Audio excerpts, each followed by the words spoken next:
Welcome to Space Startup News Live. I do this live stream every week at the same time. In the live stream, I go over the videos I've done this week, which typically I do 2 dedicated videos on a single topic. And then I do a live stream at the end of the week. And we have a comment from Marty. It's called Sunday morning in South Australia. Let's warm up with some space news. Exactly. Thank you for joining, Marty. Yes, so space news. So in addition to the 2 dedicated videos, I do space news typically at the weekend, and then finish with live stream, which is exactly what I'm doing now. So that's the format. Do it every week at the same time. You can ask any space news question. So like I say, I focus on the space startup scene, but ask me any question about space and I'll do my best. So without any further ado, let's get into the first video of this week. If I can bring it up, there it is. And it's Zenopower nuclear batteries for lunar missions and deep space and wherever. So it's RTGs we're talking about. RTG stands for radioisotope thermoelectric generator, and basically the CEO calls them hot rocks in a box, which I think is a very, very good description. It's just basically a radioactive material that decays and generates heat. So you have a heater unit. So they're working on 3 different product lines. The very first one, the simplest one, is just a heater unit. I think there's something like this. So a radioactive material that generates basically radioactive decay, and you got heat. The second product is the RTG, which is a radioisotope thermoelectric generator. So you can generate a smaller amount of electricity. It's about 5%. That's the second unit. And the third one is a Stirling radioisotope generator, or SRG. So NASA is very interested in that because it's a lot more efficient. So typical RTG, you get 4 or 5% efficiency. So you can convert the thermal energy into a small amount of electricity. Stirling generator is much better. It's like quadruple the amount of electricity you can generate. It's about 17%, something like that. So NASA's very interested in these kind of Stirling generators for the moon, for Mars for sure, and who knows where else. So also the US Space Force is interested in these nuclear batteries. In fact, there's a graphic somewhere of something like this. So you can imagine satellites being powered by a nuclear battery, and potentially you wouldn't need solar panels. You'd have satellites that are much more difficult to spot. You wouldn't have the sun glinting off the solar panels. So there's lots of advantages. And of course, these systems could run for decades.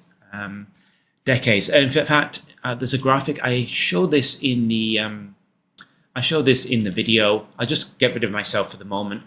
You can see that there's like a lot of different options for materials you can use. Traditionally, NASA uses plutonium-238.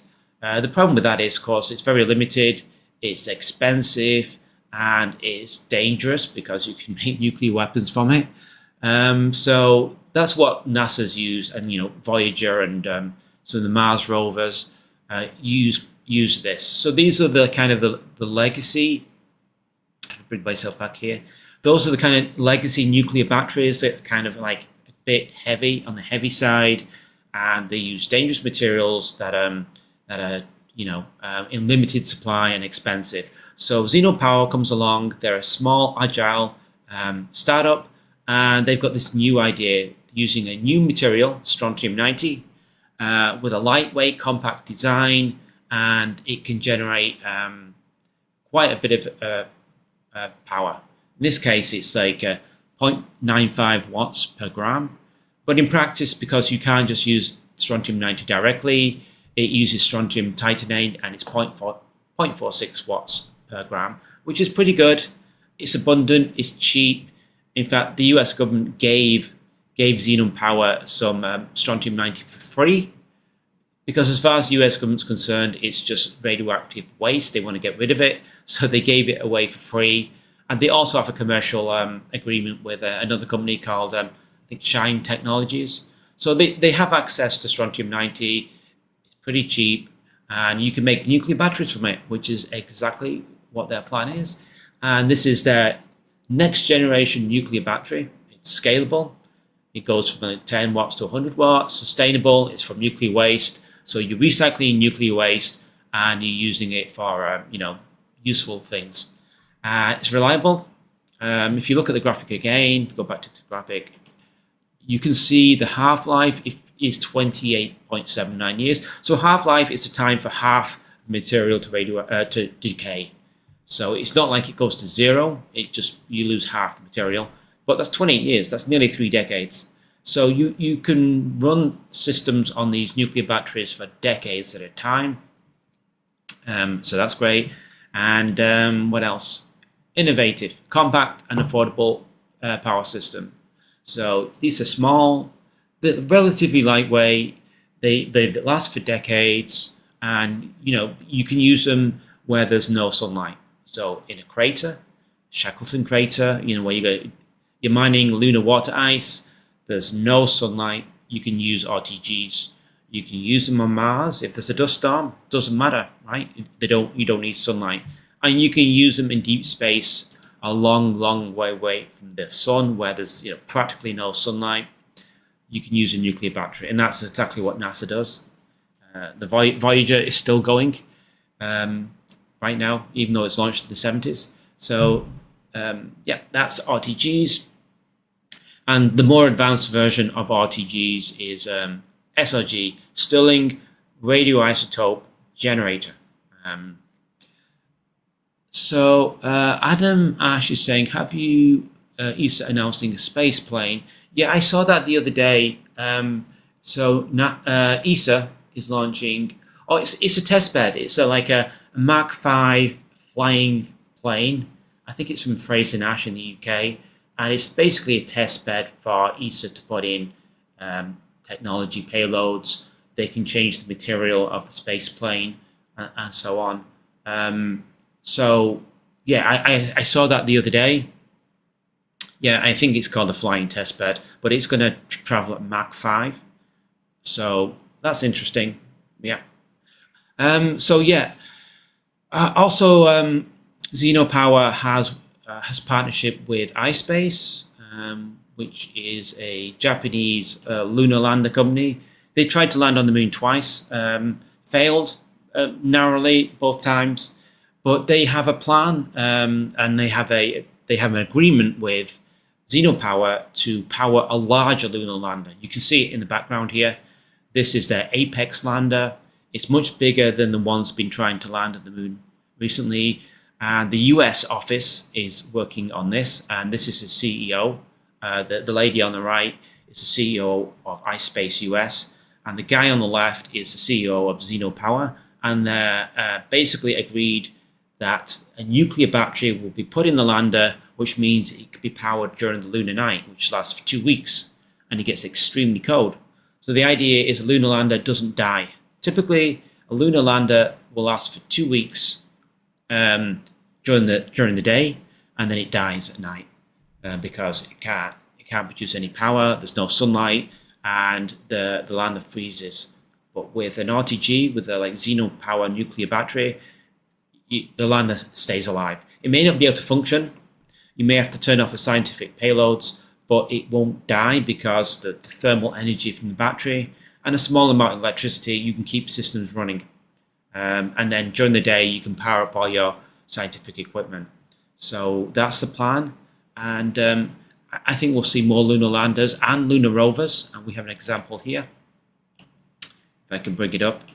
We have an example of a Xeno-powered lunar rover, which makes a lot of sense. You can send these into craters. You can send them where there's no power, and they will work. And they won't die during the lunar night. So it's a great idea. And let's hope that's successful. Xenopower is successful. They've got a contract with the US Space Force for a satellite. They've got a contract with iSpace. They're working with NASA on the Stirling generators. There's a whole bunch of companies. Blue Origin's also in that project, but it's been led by Zeno Power. So they've got quite a few contracts. They hope to launch in 2027. It's not this particular graphic, but there's a graphic. If you go to the website, they say launching in 2027. And they also are doing some work with the US Navy and the US Department of Defense for seabed versions of these batteries. And I say in the video, even though it's seabed, it's not space, the more projects they have, the more funding they get, the more likely that they'll be around to build the nuclear batteries for space missions. So it's good they have multiple projects. And yeah, here's a timeline that I include as well in the video. So nuclear battery for US Space Force, which is going to be something like this. It's going to be for a satellite. And then they have a tank-based demo for the Pentagon. That's for the seabed. Then a full-scale radioisotope power system. And then 2027, the initial commercial nuclear battery. And then they deliver for NASA the SRG, Stirling radioisotope generator. And that's a demo project. And then mission to the moon with iSpace to validate nuclear-powered lunar lander. So this is where it starts getting practical. This is where they start powering missions with their batteries. And yeah, then hopefully we'll see them everywhere. We'll see them on NASA missions, on rovers, and powering even, imagine like lunar bases. It's all very exciting. So good luck to them. And we got a few comments. People left a few comments about RTGs. So David Horacek said, strontium-60 is the active ingredient of the Doomsday Bomb. Launching a big hunk of it on a rocket will even make me nervous, and I'm a huge supporter of nuclear power. I'm much more excited about proper fission reactors in space. And well, I think it's strontium-90. Yeah, strontium-90, that's the radioactive material. So they're using very small amounts of strontium-90. In fact, the amount of paperwork they have to do is quite minimal now because it's such a small amount. So like the US government is not concerned about the use of strontium-90. It's different from plutonium-238. So I don't think there's any issue, at least from the US government and the US Department of Energy. They don't seem that concerned about it, and it's used in very small amounts. Obviously, nuclear fission, surface nuclear fission, and nuclear fission in space is fantastic. It's amazing. And that's going to be a very positive thing. And yeah, I think I'll probably do a video on surface nuclear fission reactors in the future. There's several of them. But RTGs have a place in space and on the moon and Mars for sure. And NASA agrees. Gaius Enceladus says, excellent stuff. Awesome to see a company making really good use of nuclear waste, which still has lots of energy available in it. I'd love to see this company's nuclear batteries sent to the moon and Mars to help out future missions there, alongside eventual compact nuclear fission reactors. I think both kinds of nuclear power have their place on the moon and Mars. Batteries have the advantage of being more transportable, so would be good for very small outposts or quick missions to an interesting feature. Exactly right. It's not either. It's not nuclear fission or RTGs. It's nuclear fission and RTGs. You can imagine, like, for very small, you could start with solar power. It's very practical. And then if you want to do like more complex missions over like lunar night, for instance, you need RTGs, and then Stirling reactors. And then for like industrial mining, or like where you need a lot of power, you use surface nuclear fission reactors. I think that's the plan. I think from NASA, they're investing in nuclear fission reactors. They're investing in Stirling radioisotope generators and RTGs, as well as solar. It's all of the above. And Marty says, considering the high cost of Earth-based nuclear power plants, this looks like a very cost-effective use. Extending the duration of missions to many years instead of only getting a few weeks means less waste and more science. Great for lunar construction as well. Exactly. right? So RTGs have a place on the moon and Mars and in space for rovers and for habitats and bases. At the bottom of craters, there's many possible applications. And if you look at the graphic again, for NASA, they're more interested in a Americium 241. And if you look at the half-life, it's 432 years. So if you have a system powered by this, Americium 241, it lasts for centuries. So you can't say the same about other power systems. So these are very reliable. They last for a very long time, and they don't need any sunlight. So they definitely have a place. Not the only power system you use. For sure, you want to use solar, and in the future, we want to use nuclear fission. Absolutely. So anyway, that's the first video I did this week, and let's move on to the second one, which I have here. If I bring it up, and yeah, this is Haven, Lunarport and Base, and this was a master thesis by Sabrina Kerber. I think 2020. I think she did this, and it's very comprehensive design of a lunar base, and quite practical compared to some of the others I've done. I've done ESA's Moon Village, I've done the Diana Habitat. This one is quite small, and you could lift it up on a single heavy lift launcher. So it's very interesting, and it's the PDF is in the video description, so you can read all the details. It's I think 179 pages. So yeah, so if we look at the base, you can see here that all these little circles around the base is just empty stages from a lunar lander, and they're just filled with regolith, with lunar dirt, dust, just to basically provide a shield around the habitat to block radiation and solar flares. So that's all these little circles around the base. And you can see the main habitat here, which has a rigid core, and then it's inflatable. And then you've got like a greenhouse here, and then you've got two airlocks. Both of these airlocks, and you can see there's a rover on the side there. So that's like looking down at the base. And I think she says it's, when fully expanded, it's 500 cubic meters. So, and we can have a look at the actual design, the layout. So this is there's two levels. There's the surface level above ground, and then there's a below ground subsurface level. So you dig a pit first. You drop the rigid core into the pit, and then you would inflate. You'd inflate the inflatable torus to its full size, and then you surround it with all the empty stages filled with regolith. Put regolith on the top, and the only thing then you could see would be the cupola. There's actually a cupola at the top, so you can look outside, you can see the all around, and you can see the space and earth and so on.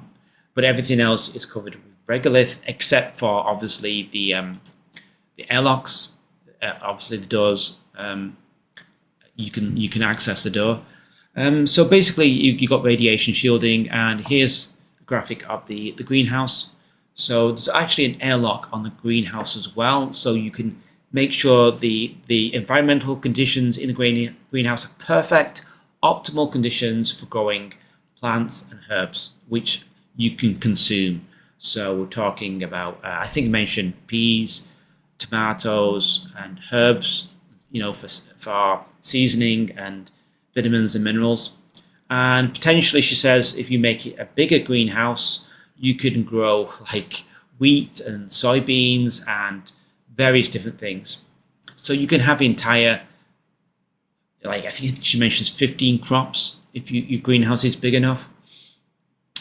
And Wayne is complaining that YouTube didn't warn me again. I don't know what's happening with YouTube. I now do the I set up the live stream on Friday now rather than Saturday, but yeah, I don't know what's happening with YouTube. But I do the live stream this time every single week. So it's consistent, and I generally start on time. So yeah, that's the plan. The plan going forward is the live stream is at this time every single week. Yeah, I don't know what's happening with notification with YouTube. Yes, so here is the cupula. So as you can see, this is exposed.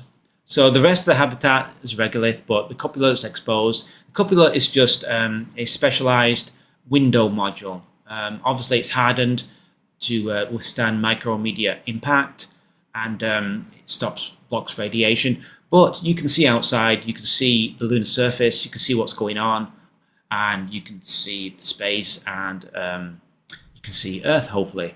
And this gives the crew some kind of mental well-being. You know, you don't want to be confined. It's good to be able to look outside. So yeah, you can just stargaze, and yeah, and because it's in the central core, you can see this at the surface level. You can even see it at the subsurface level. You can look up, and you'll see the cupula. Maybe even you can see the stars. So that's great. It's just a ladder to get there, and this is like a side section of the habitat. So you can see the two levels. You see the cupula, and you can see like there's a wardroom. There's basically exercise room here, and the main lounge. So if we look at, bring this plan here. So yes, just look at the surface level. You can see there's communication and control room here. This is for the permanent crew only. And in the video I explained there's two types of crew. And this is kind of unique. I've not seen this in other designs. There's the permanent crew, which staff the habitat for 6 months.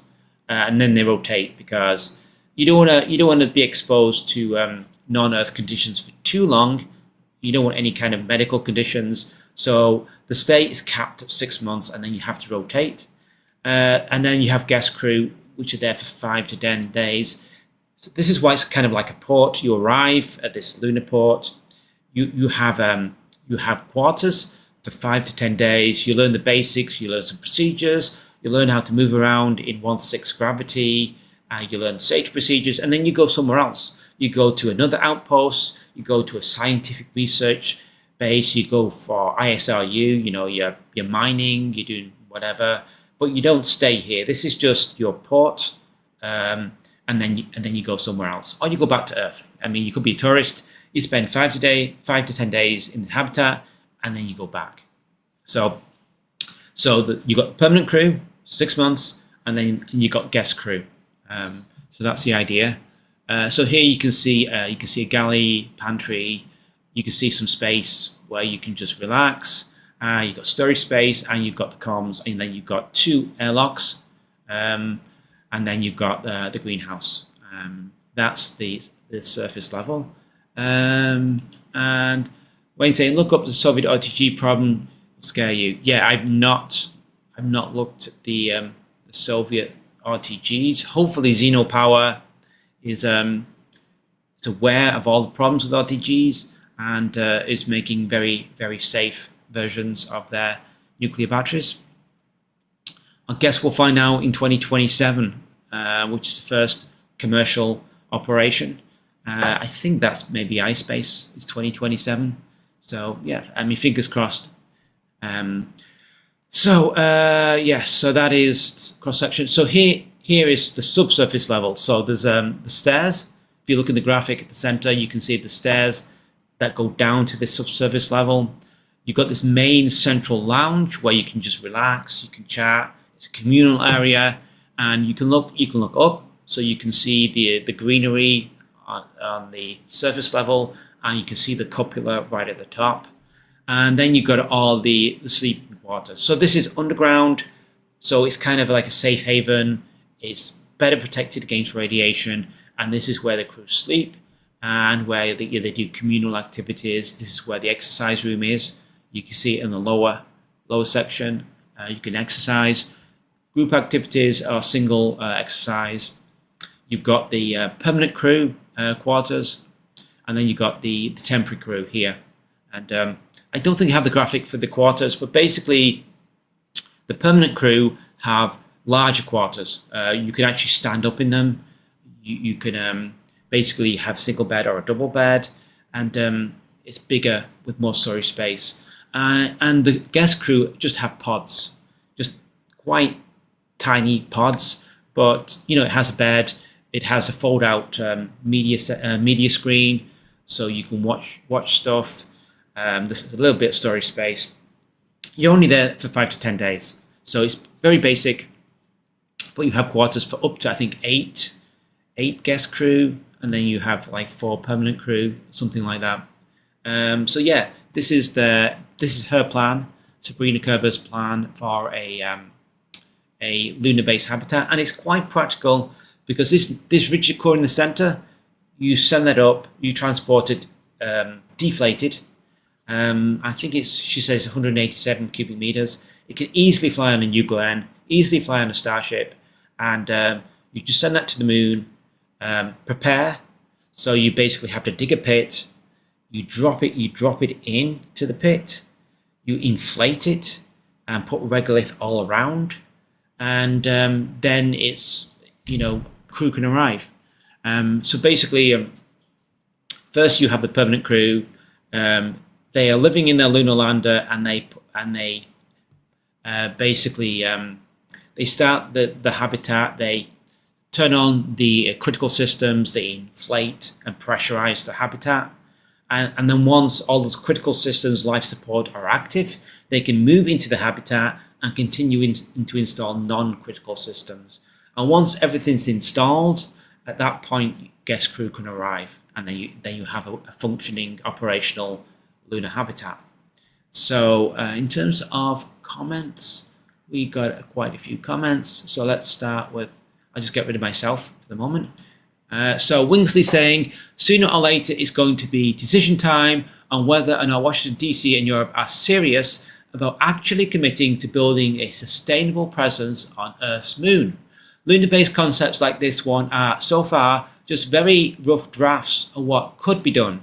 Despite some question marks about Haven, I have to admit this concept is intriguing. But how much does the base module actually weigh? Would HLS Blue Moon have sufficient capacity to bring the module to the lunar surface? One wildcard here. The sheltering canisters filled with lunar regolith are supposed to be discarded fuel tanks. If HLS Blue Moon has no such external tanks, this concept could instead use a kit of collapsed casings that could be welded by Think Orbital's robotic arm and space construction system. So, yeah, I don't think I saw in the document a mass, but certainly the volume is no problem for heavy lift landers. The volume, because it's deflated, could easily be lifted by New Glenn and Starship. I think New Glenn can lift, was it 45 tons to low Earth orbit? So in terms of mass, I don't know what the mass is. I don't know. In terms of the canisters, well, yeah, it's no problem for Starship. Yeah, for Blue Origin, yeah, there would be maybe an issue with the empty shells, canisters. Yes, it's for NASA needs to look into that. Yeah, I don't know. But basically, some kind of empty container that you can fill with regolith. I mean, you could 3D print some kind of casing or so, whatever. Or berms, permanent berms you could put up against the habitat. Yeah, that's something that has to be worked out. And yeah, and Wayne saying nuclear waste is a huge resource. Yeah, I mean, the American government gave the strontium-90 to Xenopower for free. They didn't even charge them. They said, yeah, do you want this? Here you go, have it. So apparently the US government has a lot of strontium-90. It's generated in quite large amounts from nuclear reactors. So the Department of Energy will just give you this stuff if you want it. But they also have a commercial agreement with Shine Technologies. So basically, access to strontium-90 is not a problem, I don't think, which is great for production of nuclear batteries. And David Huntsman saying, keep in mind the US has never, unfortunately, officially had a permanent human presence on Luna in its plans in any administration, up to and including now, and I've tried.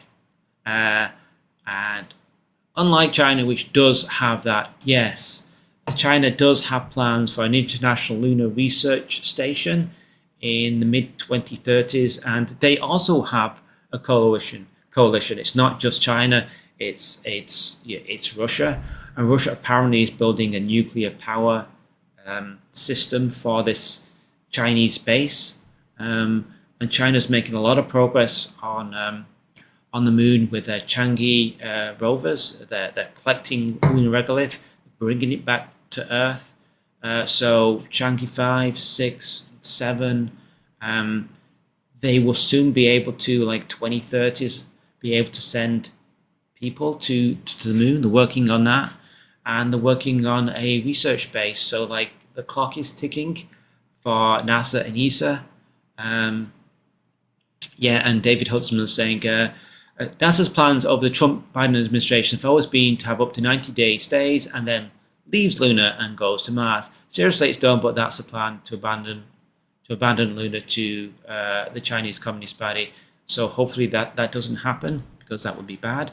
Artemis has over 50, I think 50 space agencies involved. It's huge. You've got Japan, you got India, you got the whole of Europe, you got ESA, you got South American countries, and of course you got NASA. So there's huge potential there. So we just need to have a plan and execute the plan, which seems doable to me.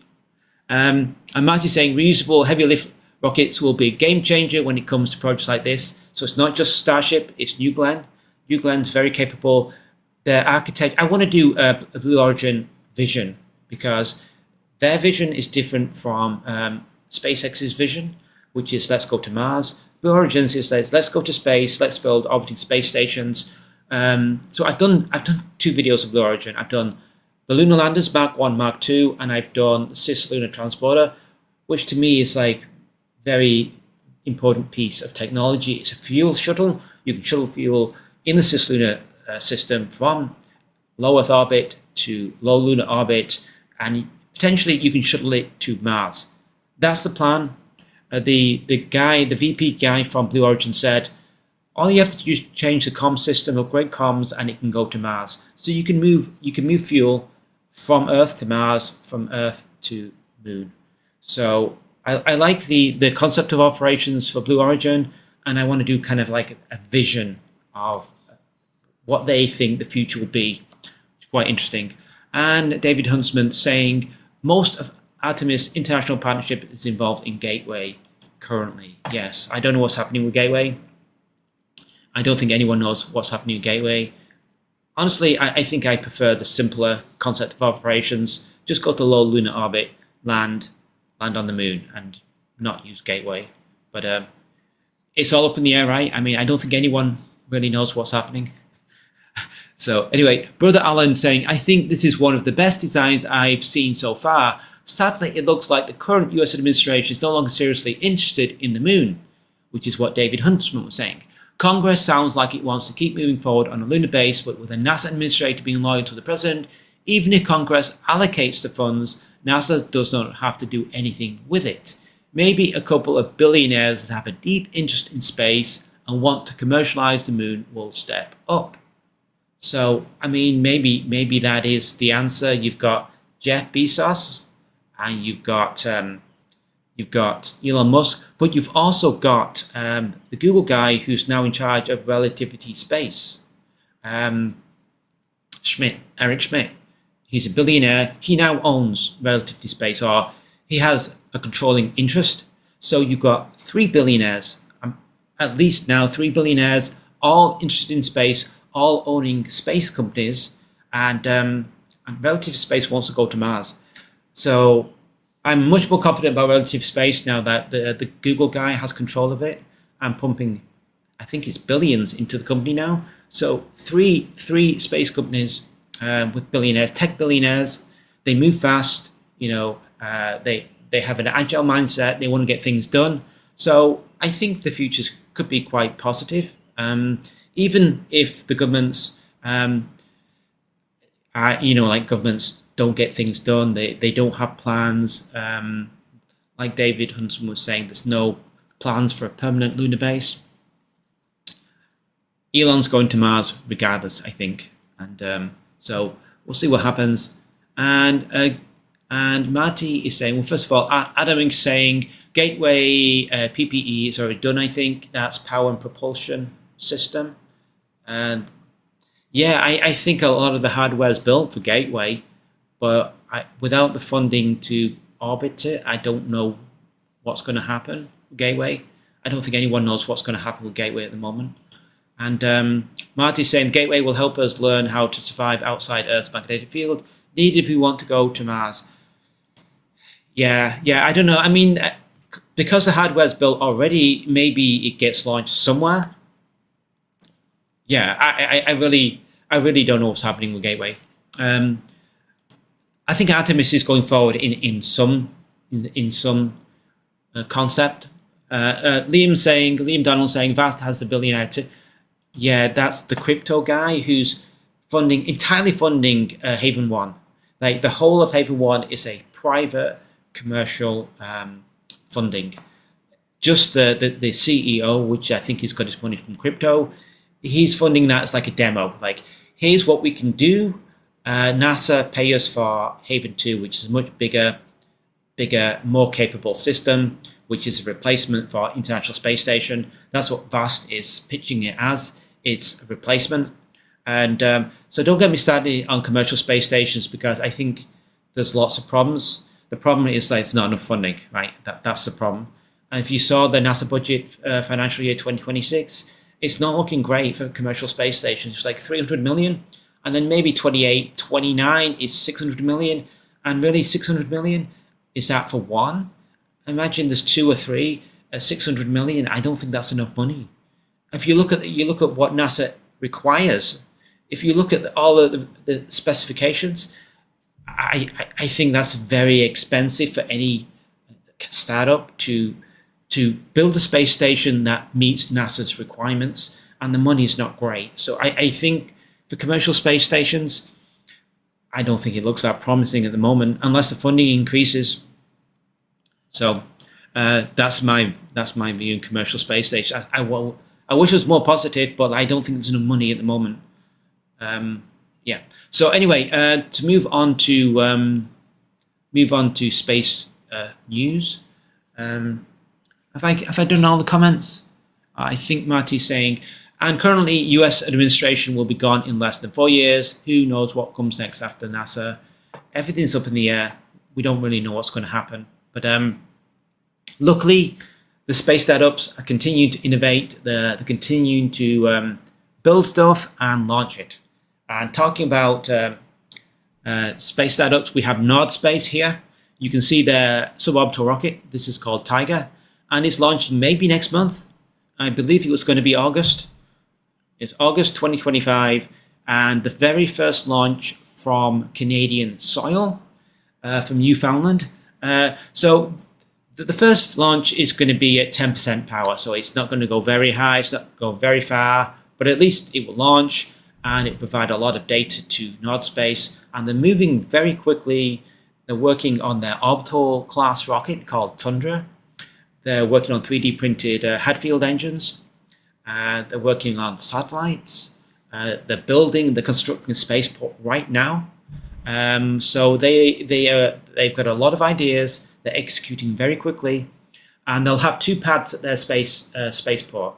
They'll have one dedicated pad for themselves, and another dedicated pad. I think that a US provider, or maybe the US Space Force or the US government can use. Basically, Canada and US has some kind of agreement about sharing sensitive equipment or whatever. So basically, US companies can launch because of ITAR requirements. They'll be able to launch from this new spaceport in Canada. So yes, they could be launching next month. I don't know if it's going to be a live stream. Maybe it's live stream, maybe they're not. I'm not sure. But anyway, this is a Canadian space startup, and yeah, hopefully they're successful with their very first launch. And I also mentioned, if I can bring myself up, yeah, so full screen. So in the corner here on the left, you can see Space Forest. They're firing a suborbital rocket. and they hope to fire their suborbital rocket in 2026. In fact, they are launching twice in 2026. They have agreements for 2 spaceports, not one. In the same week, they agreed to launch from a sea platform in the North Sea in the second half of 2026, and they also agreed this week to launch from Santa Maria, which is a Portuguese island, and they're launching in the first half of 2026. So they got 2 launches from 2 different spaceports announced this week. So this is suborbital. It's 50 kilos. It's 110 pounds to, I think it's 100, maybe 150 kilometers into space. It's suborbital, but yeah, they've been around 20 years, but they've got a various number of ESA contracts, and they've got some funding for ESA. And so, yeah, this is another European space startup. A very small one, but you start from suborbital, like Nord Space is doing, and then you move on to orbital. That's typical. That's normally what happens. And yes, and also here, if you recognize this valve, and maybe some people recognize what this valve is, this is Orbit Fab. Orbit Fab, to me, they're kind of like a critical part of the cislunar space operations, because they basically shuttle fuel from one place to another. They refuel satellites, and they can move fuel. So it's like you've got a refueling spacecraft and you've got a fuel shuttle. So you need both. And Blue Origin also has this with a cislunar transporter. That's a fuel shuttle. So basically, this is the valve that allows satellites to be refueled. And they want to provide refueling for all different kinds of spacecraft and upper stages and whatever. So it will be hydrazine for the US Space Force. They have a contract already, I think 2026. They're going to refuel a spacecraft. Then they're going to go to a fuel shuttle, get more fuel, and then go and refuel a second US Space Force spacecraft. A single mission, refuel 2 spacecraft. So that would be something that's never been done before. They've got a contract this week with the UK office. It's got a contract to refuel Xenon satellite. So a lot of electrical propulsion satellites, they use Xenon, and so Orbit Fab is working on refueling Xenon. They can refuel helium for pressure-fed rockets, and they also can refuel green propellants like nitrous oxide and propylene. Also water as well. So basically, and David Huntsman saying, Reed really would like to see a small outfit like Orbit Fab to be commercially successful. Absolutely. Orbit Fab is a critical part of the ecosystem. There, you have the satellites, you have the rockets, you have the launchers, but you also need to refuel and transport fuel around. And Orbit Fab is working on this. They're not the only company. I think Spatium is also working on this. And I've made the case for strategic propellant reserves. Tori Bruno has mentioned the US funding strategic propellant reserves in orbit, around the Earth, around the Moon, and on the surface of the Moon. And this would not cost that much. A few billion to set up, and then it pays for itself, basically. And that would massively help space startups just move things around. It would help the Space Force. It would help the space agencies. You can just go to a propellant reserve and just refuel for a price. That would help the mining companies for lunar water ice, asteroid mining. It would be massively helpful. But yeah, ESA is also working on propellant stations. Odyssey, I did a video on Odyssey, which is ESA's concept for a propellant station. So yeah, Orbit Fab is very important in the ecosystem. The Spatium, maybe there's some others, but Orbit Fab to me is the main one. It's the most important one. I think we have one comment.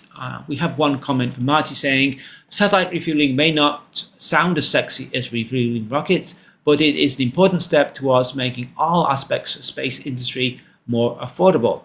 I see a future where a small craft with a Hall thruster is able to retrieve an asteroid return it to Earth orbit, be refueled, and then be sent out to bring back another one. This completes the whole system. You have rockets that can put stuff into low Earth orbit. Then you have satellites, and you have space tugs, and you have refueling systems. You have fuel shuttles. You have commercial space stations. And then you have these mining operations on near Earth asteroids, on the moon's surface.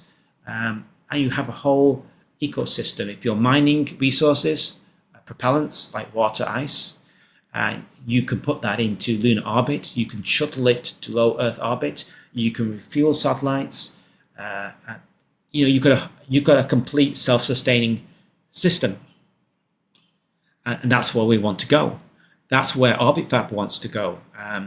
I think I quote them in the Space News saying, "Yeah, this is what we want. We want this whole system where all the propellants you need are there, all the consumables like water are there, and oxygen, all life support, and all the pressures, right, like helium. They're all available in space, and you can have a startup that provides them, mines them, harvests them, and sells them to a propellant station. And you can have startups that buy the propellants from the station, and you've got a whole working ecosystem that supports each other, right? So it's not competition; it's they complement each other. They work together. So it's not just space startups. You've got the big aerospace companies. You've got Lockheed Martin. You've got the space agencies. You've got the U.S. government. It's not just NASA. It's U.S. Department of Defense. It's U.S. Department of Energy. It's U.S. Space Force. For instance, the U.S. Department of Energy has a contract with Interloon. In fact, I have a slide because I wanted to mention this, and now's the time to mention it. Here is the slide. I'll make it full screen. So Interloon is a video I did. I'll bring myself up here. I did this video several months ago, but it still gets traction and people leave comments. And the comment is why are we mining a product that has no practical value at the moment? He's talking about helium-3. Another comment, they haven't been able to make a reliable deuterium-tritium reaction, so why are they skipping ahead to deuterium helium-3, which would require almost 5 times the ignition temperature? 15 million must be what these guys are going to spend on hangar fees for their private jets. So basically, this is criticism of mining helium-3 on the surface of the moon. And I said in the video that there are at least four different ways of making money from helium-3. Sure, it's nuclear fusion reactors which don't exist at the moment commercially. I get that. You can't close the business case based on nuclear fusion, but that's not the only way you can make money. You can make money from medical MRIs. Long MRIs, you can use helium-3. You can use it for detecting neutron detectors, which the border control uses. If you want to detect weapons of mass destruction or radioactive materials crossing the border, you use a neutron detector, and the best one, use helium-3. And this is where the business case does close, is with quantum computing. Quantum computing from Google or IBM requires extremely cold temperatures, almost absolute zero. And the best refrigerant is a mixture of helium-4 and helium-3. You have to have helium-3 or you can't build refrigerant, the refrigerator, right? So companies like Google have to have access to helium-3 or their quantum computer doesn't work. So here's the example of 2 contracts Interloon got. They got the US Department of Energy buys helium-3 from US space resources company Interloon in a historic agreement, and Interloon announces Maybell Quantum, that is a commercial company, as first commercial customer to buy helium-3. So 2 contracts for material harvested on the moon, right? One of which is purely commercial. The government's not involved at all. So what I'm saying is, you can make money from harvesting resources on the moon. Probably only helium-3 at the moment. In the future, it could be other things, but for now, probably only helium-3 you can make money from, and that's because of quantum computing. Quantum computing requires helium-3, not nuclear fusion, just quantum computing. Anyway, that's the comment I wanted to make about Interloon, because people are still reacting to that video and saying, why are you even talking about helium-3?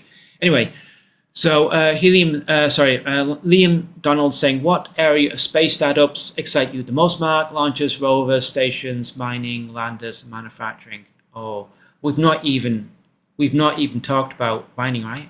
So SpaceForge. SpaceForge is interesting because they are manufacturing silicon in space, advanced silicon wafers, ultra pure. So you just grow the seed in space, bring it down to Earth, and then you can expand it into a full wafer. So space manufacturing, or ISAM, what's that? In space assembly and manufacturing. So you can make things that are ultra pure that you can't make on Earth, pharmaceuticals, and then also you can manufacture in space. So solar power satellites, giant kilometer size satellites for beaming power to Earth, or for whatever giant space telescopes. If you can manufacture in space, you can build huge things, rotating space stations, right? Once you have the robots and you can automate robots to generate huge structures, then you can do that. In fact, I may even have a slide. Let's see if I have this slide here. Yes. So on terms of ISAM, here you can see on the right, Space Solar demonstrates key in-space assembly.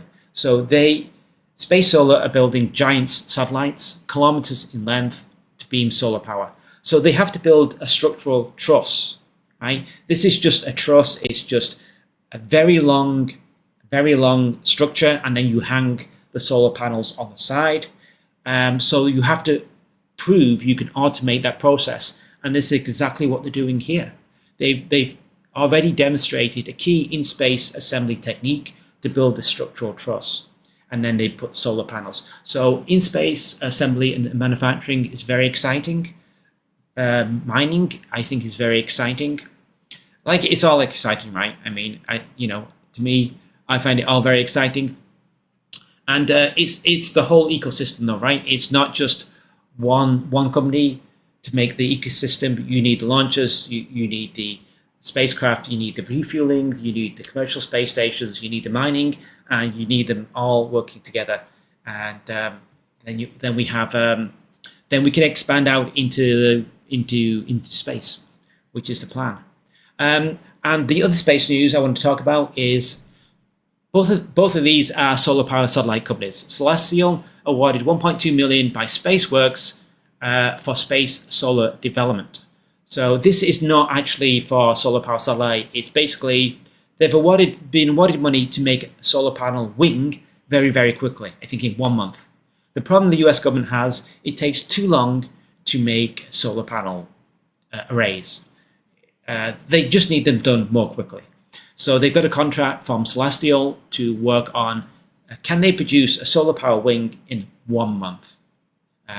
So yeah, that's a contract. And as I've just said, Space Solar have just demonstrated a key part of in-space assembly for their solar power satellites. So both these companies are working solar power satellites. One's an American company, one's a British company, and obviously Europe's working on this. I think Japan's working on this. China is certainly working on these solar power satellites. So I think maybe in the 2030s, you're going to get a lot of these systems. And the good thing is you need autonomous robots. So we get to learn how to build giant structures in space, which also has a lot of other applications, I think. So anyway, I think that is the space news. No, there's one more slide here. So I just get rid of myself here. So Astrobotic, so the graphic on the left is Astrobotic, and they're building these VSATs. VSAT is vertical satellite array technology. No, tower. Vertical solar array tower. So if you go into the south pole of the moon, the sun's very low, so you need to have vertical arrays, and they have to be quite high. just to get over any crater or any rim. So NASA has awarded Astrobotic a Small Business Innovation Research Phase 2 contract to advance development of its extra-large vertical solar array technology. So that's VSAT XL. So this is 17 meters. The one on the left is 17, and the one on the right is 10 plus 25 is 35 meters in height. So it's very high, but it's fine. There's no wind on the moon, so you can build things very high and it still be very stable. And the higher you go, basically you can catch more sunlight because you get over all the craters and the rims. So that's very interesting. And also we have VADA announces $187 million in Series C funding to make medicines in space. So space manufacturing, we're just talking about space manufacturing. VADA Space manufactures pharmaceuticals in space. They've had 3 successful missions.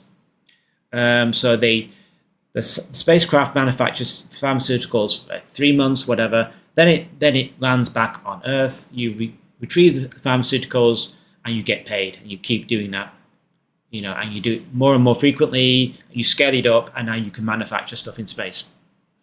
So that's VADA's plan. It's been working very well, and they've got a load of money now. In fact, bringing the total amount of capital raised by the microgravity-enabled life science company to $329 million.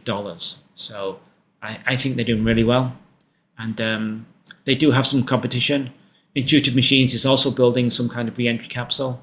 They got partnerships with SpaceForge and Rhodium Scientific. So we'll see. In space, assembly and manufacturing is ramping up, I think.